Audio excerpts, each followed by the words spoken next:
Ruto brought the affordable housing, and there was outcry out there. People are saying they be left alone to do their own houses.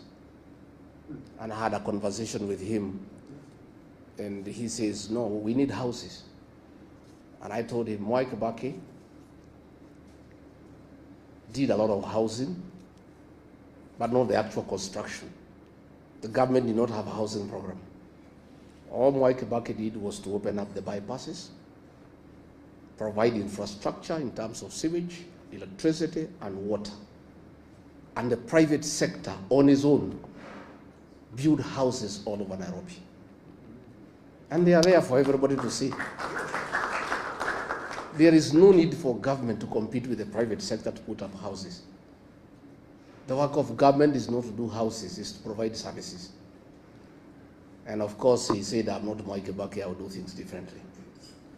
So one of the things we intend to do, those of us who are like-minded who want to have a regime change in 2027, is to scrap the housing levy and reinstate the housing initiative to the private sector by government just providing services. Just do roads, water, open up, and things will just come up on their own. Again, I must say, I went to see Mwai Kibaki in 1988. I was a student leader at the University of Nairobi. I was the chairman of the Nyeri University Student Association. And through my then member of parliament, the late Matuamai, I sought an appointment to see the vice president. And I went to his office in Jogo House. And we had a lot of discussion, and he wanted to know what are my ambitions, and I told him I'm interested in business. I had thought he would give me some money to start the business. Not Mwai Kibaki. He went on his shelf, behind him, there were many books. And he looked through, produced one book and gave it to me. That book, the author is called Jonathan Black. It's called The Oil. He said, if you want to do business, go and read this book, you'll be a good businessman. That is his mentorship, and today I'm a good businessman, instead of tokenism. Judy, please work quickly to finish the mausoleum in Othaya, because much as we are having this ceremony here, the villagers back home would like to celebrate Mzee, and they would like to come and remember him.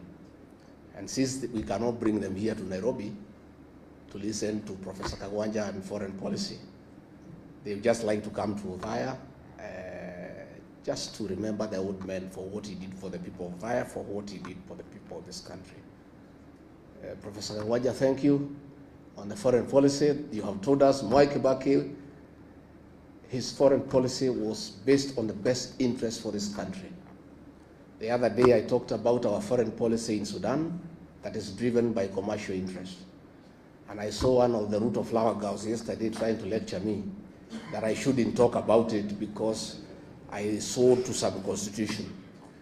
The constitution that I and Muturi sold to is to do the right thing and to keep the law. It's not to enable other countries to buy arms to kill children. And Eugene Wamalwa, you know, we are looking at what is happening about Butere girls.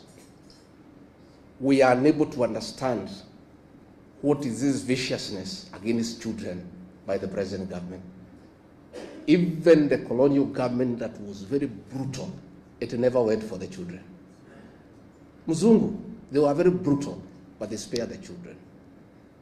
So we have seen a situation where an administration has panicked because this one term is becoming real.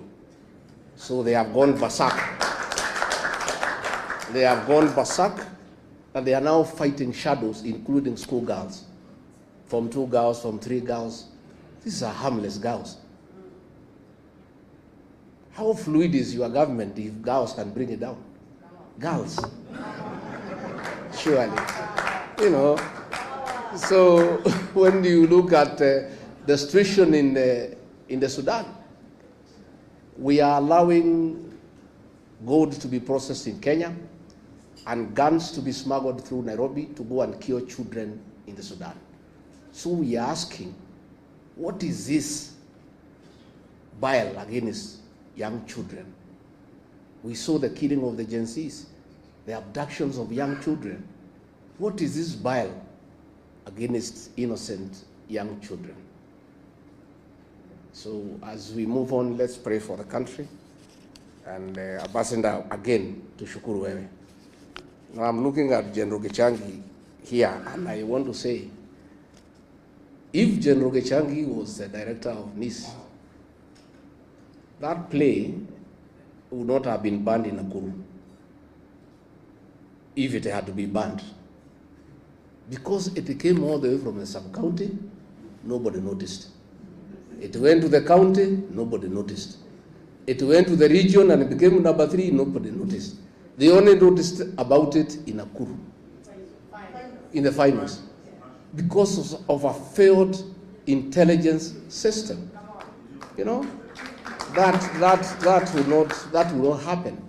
So if a decision needed to be made that is a bad play and people should not see it, ingesimamishiwa huko mbali, because the officers on the ground every day, lakini watu wote wamelala, kila mtu anatafuta pesa.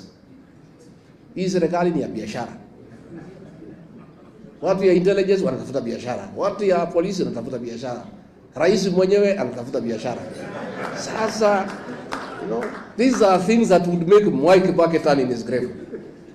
You know, tuko na shida kubwa, lakini Mungu anatusaidia. So Jacob Haji, we are forming a political party in May. Tutatangaza. We look for a way to work with the Democratic Party. We would like to be associated with Mwai Kibaki and what he achieved.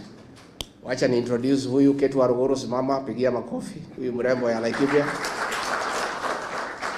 Then we have our daughter. She's called Gather in Kikuyu land. The Honorable Gathoni wa Muchomba. Tuko na Masi Kakuya, alikuwa mjumbe hapo Kasarani. She has been associated with this party for a long time. Of course, tuko na Norman Nyaga na wengine, na tumeshukuru sana, and the organizers of this function, we are honored. Tuko na Jane Kihara, the great lady of Naivasha. Alichaguliwa as an MP kwa hii chama ya Democratic Party. She's a third member, ako kwa tamu ya 3. Na nikali anaangushaga wanaume 7 kila uchaguzi.